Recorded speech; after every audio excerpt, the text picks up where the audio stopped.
नमस्कार फ्रेंड्स, मैं डॉक्टर शीतल Gupta ENT specialist. आज की इस सीरीज़ में हम बात करेंगे कि म्यूकोरमाइकोसिस या ब्लैक फंगस के लक्षण क्या हैं। हमें कैसे पता चलेगा कि मुझे ये इन्फेक्शन होने के चांसेस हैं। सो फ्रेंड्स, ये जो म्यूकोरमाइकोसिस फंगस होता है, ब्लैक फंगस, ये हमारे इन्वायरमेंट में होता है। हमारे इन्वायरमेंट मतलब हमारे आसपास के वातावरण में मौजूद होता है।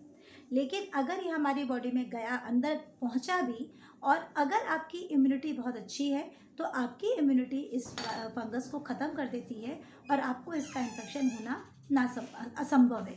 लेकिन अगर आप इम्यूनो कॉम्प्रोमाइज्ड हो, अगर आपकी इम्यूनिटी बहुत वीक है, जैसा कि अभी कोविड पॉजिटिव पेशेंट्स में देख रहे हैं, उन लोगों में ये इन्फेक्शन होने के चांसेस ज़्यादा हैं, क्योंकि बहुत पेशेंट्स को कॉर्टिकोस्टेरॉइड्स भी दिया गया है, क्योंकि ये हमारे भाषा में लाइफ सेविंग ड्रग्स मानी जाती है कि जब पेशेंट बहुत सीरियस होता है तो कॉर्टिकोस्टेरॉइड देना हमारी मजबूरी होती है।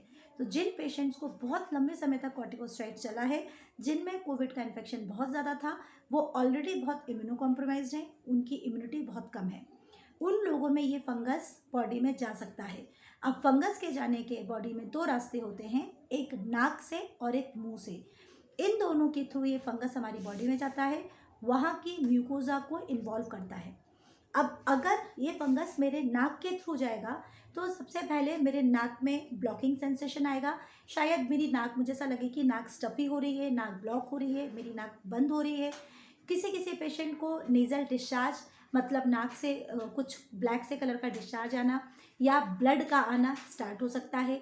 नाक के आसपास के एरिया में रेडनेस होना, लालपन होना, और क्योंकि ये जो फंगस है ये हमारे उस टिश्यू को डिस्ट्रक्ट करती चली जाती है, उस टिश्यू को तोड़ती चली जाती है, मतलब उसको परमानेंट डैमेज करती चली जाती है। तो एक बार अगर ये डैमेज हो गया तो प्रॉब्लम्स अंदर ही अंदर बढ़ती हैं, क्योंकि अब नाक से हमारे साइनसेस कनेक्टेड होते हैं। साइनस मतलब बोलूँ तो ये अपने चेहरे के ऊपर, हमारे चेहरे को लाइट वेट रखने के लिए, हल्का रखने के लिए एयर फिल्ड कैविटीज़ होती हैं। एक ऐसे जगह होती है, स्पेस होती है जिसमें हवा रहती है, जिससे हमारा फेस थोड़ा लाइट रहे। इसको हम बोलते हैं मैक्सिलरी साइनस। इसके अलावा हमारा यहाँ होता है इथमॉइडल साइनस, यहाँ आँख के ऊपर होता है हमारा फ्रंटल साइनस। क्योंकि ये तीनों साइनसेस के रास्ते नाक से जुड़े होते हैं, इसलिए एक बार अगर इन्फेक्शन आपकी नाक में हुआ तो यहाँ से आपके साइनसेस में जाएगा। अगर साइनसेस में गया तो एक तरफ से आपके चेहरे पे स्वेलिंग आएगी, रेडनेस आएगी, पेन होगा। अब क्योंकि साइनसेस के बाद अगला रास्ता इसका आँख वहीं से अटैच होती है, तो इसका इन्फेक्शन आपकी आँखों में जाता है। आँखों में सूजन आना, आँखों में लालपन होना, आँखों में किसी तरह का डिस्चार्ज आना, और धीरे धीरे आँखों से धुंधला दिखाई देने लगना। बहुत पेशेंट्स अगर लेट कर देते हैं तो कई पेशेंट्स की आँखों की रोशनी भी चली जाती है। अब फ्रेंड्स, क्योंकि इसी का रास्ता जो होता है हमारे ब्रेन में भी जाता है, तो ये फंगस इतना फास्ट ग्रो करता है और हर चीज़ को इतना तोड़ता चला जाता है कि बहुत जल्दी ये फंगस आपके ब्रेन में पहुंच सकता है। और अगर ये वहाँ से ब्लड में अगर एंटर कर गया तो ये ब्लड के थ्रू आपकी पूरी बॉडी में जाएगा। क्योंकि नाक से एंटर हुआ है और मुंह से एंटर हुआ है तो ऑब्वियसली इसका एक रास्ता लंग्स में भी है। अगर ये लंग्स में जाएगा तो आपके अगेन लंग्स इन्वॉल्वमेंट होंगे।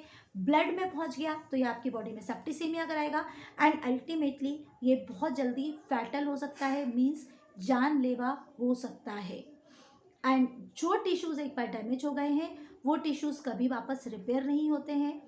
अब क्योंकि यहाँ पर टिश्यू जब डिस्ट्रक्ट हो रहे हैं तो वहाँ पर नसें इन्वॉल्व होंगी। जब आपकी नर्व्स इन्वॉल्व होती हैं तो आपको पेन होता है। पेन होने के बाद अगर आपको इनिशियल फेज पे पेन हो रहा है, रेडनेस आ रही है, स्वेलिंग आ रही है, लेकिन धीरे धीरे आपका पेन खत्म हो रहा है। पेन खत्म होने का मतलब है कि उस फंगस ने आपकी उन नसों को परमानेंट डैमेज कर दिया, जो कि बहुत अच्छा सिम्टम नहीं है। तो फ्रेंड्स, ये सारे सिम्टम्स धीरे धीरे करके बढ़ते चले जाते हैं। ये सिम्टम्स इम्यूनो कॉम्प्रोमाइज लोगों में या पोस्ट कोविड पेशेंट्स में ज़्यादा होते हैं। इसलिए जिस पेशेंट को इस तरह के सिम्टम्स अगर महसूस होते हैं सो फ्रेंड्स प्लीज़ अपने डॉक्टर से कंसल्ट कीजिए। आपका डॉक्टर आपको चेक करेगा और तुरंत में आपको एंटी फंगल ट्रीटमेंट स्टार्ट कर देगा, सो दैट ये फंगस वहीं के वहीं रुक जाए और आपकी जान को कोई खतरा ना हो। क्योंकि अगर ये इन्फेक्शन बहुत फैल जाता है तो कई बार आपकी आईज़, मतलब आंखों की सर्जरी भी करनी पड़ती है।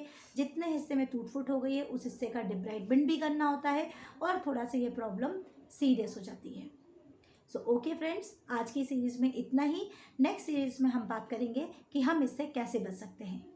धन्यवाद।